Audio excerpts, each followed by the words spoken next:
Limelight Wellness Center, and this project was completed as a part of our MBA program at University of Canada West for the Small Business Management course under the guidance of Professor Javed Moshari. And the team members are myself, Eamon, Ambika, Sahil, Nitisha, and Srijal. Over to Nitisha with the overview of the business proposal. For the executive summary, Limelight offers both beauty and health service and has strong customer base. We look closely at how business operate, especially around room practitioner and scheduling.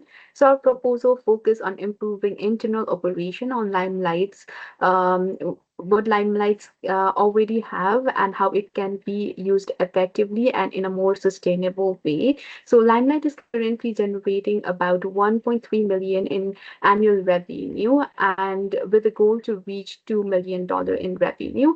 So our key insight is that the demand is basically high during November and December when patient rush is high due to the insurance benefit claim. And the main constraint here is not the market demand, but an operational capacity. So the main questions here is how can Limelight convert existing demand into more complete appointment and also generate more consistent revenue. So for problem and solution in the next slides, for a problem and solution, the problem that we stated is demand spike heavily in certain months, which we talked earlier. Also, treatment rooms are short, practitioner availability is inconsistent, and also scheduling is ineffective. Uh, and to address this, we proposed an operation-based growth strategy where pharma capacity planning, better control and room access, smoother practitioner coverage, and improved schedulings of the service is mentioned as a solution and which we'll be talking in the further slides. Also, moving forward with the next slide. So the basic understanding of the case study is that Limelight has a strong customer demand, but the booking overload occurs at the end of the years, and the practitioners and rooms are not always available at the same time, and the capacity utilization is largely a scheduling issue. This reinforces our core message that growth at Limelight is driven by operational control. And to talk further about the problem solutions and the benefits, our team member Sriza would be presenting for the problem. Thank you, Nitisa. So I'll be talking about problem statement. So Limelight Wellness Center has built a strong demand for its service, especially during November and December, when insured clients try to use their remaining benefits. This tells us that attracting customer is not a Limelight's main problem. Right now, Limelight generates about $1.3 million in annual revenue, with a goal of reaching $2 million. And this gap between these two numbers exists because the client or clinic cannot consistently turn demand into book appointments. During the peak hour, Limelight becomes fully booked and has to cancel patients. At the same time, during the slower month, treatment rooms and practitioners' hours are not fully used. Seeing both overcrowding and unused capacity at the same time represents internal operations issues rather than a lack of demand. So Limelight growth challenge is operational, and the clinic doesn't lack a customer but lacks system that can reliably convert demand into steady appointment volume. So moving on to next slide. So why the problem exists? The main operational issue at the Limelight is unstable unused capacity, which depends on having both practitioners and treatment room available at the same time. Limelight has access to 9 treatment rooms, but these rooms are shared with beauty and therapy business. Because of this, Limelight doesn't have this full control over the room scheduling during the peak hour or busy hour, and practitioner availability further limits the capacity. Most practitioners work part-timer and not available every day. And in addition to this, the owner who is also practitioner doesn't work on the Mondays and Wednesdays, which reduce both treatment capacity and on-site leadership. On the top of this, Limelight doesn't use the formal capacity plan and faces scheduling inefficiencies, which leads to wasted time and bottlenecks. Because of room and practitioners are not consistently available together, Limelight cannot reliably increase the number of appointments, and this creates a ceiling on growth and makes reaching the $2 million revenue target difficult unless operations are redesigned. So moving into next slide, our friend will be covering the topic. Thank you. Hello everyone. So this slide shows how Limelight can unlock its biggest growth constraint, which is capacity.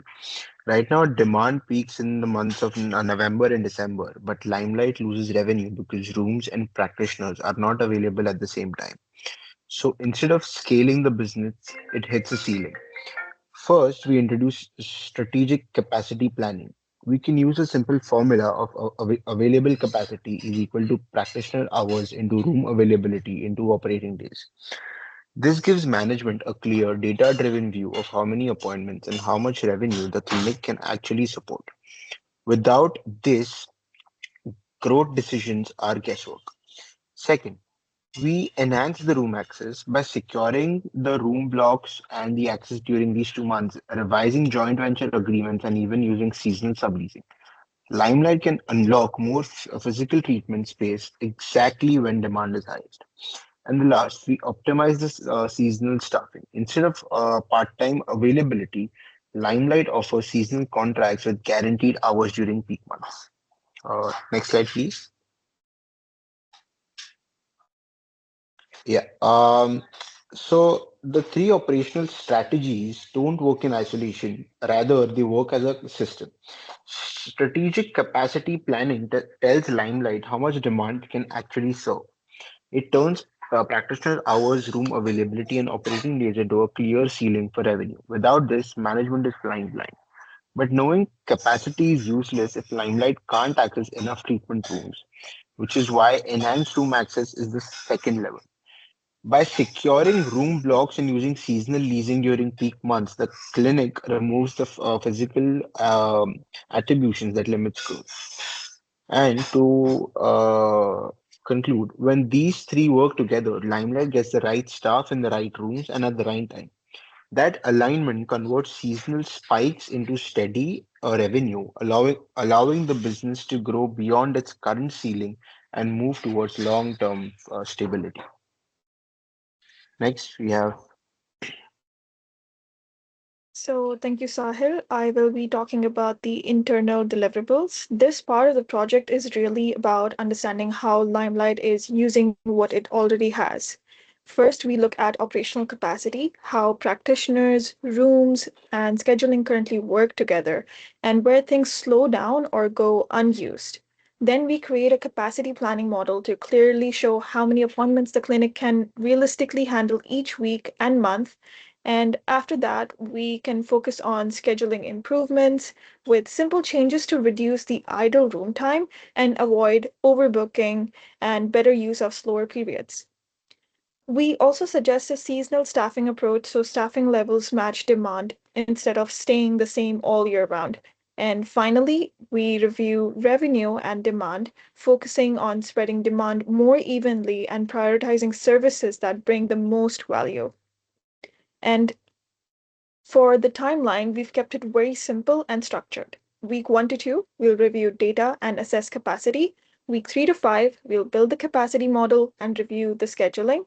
Week 6 to 7, we'll design practical solutions. And week 8 will be the final proposal and deliverables.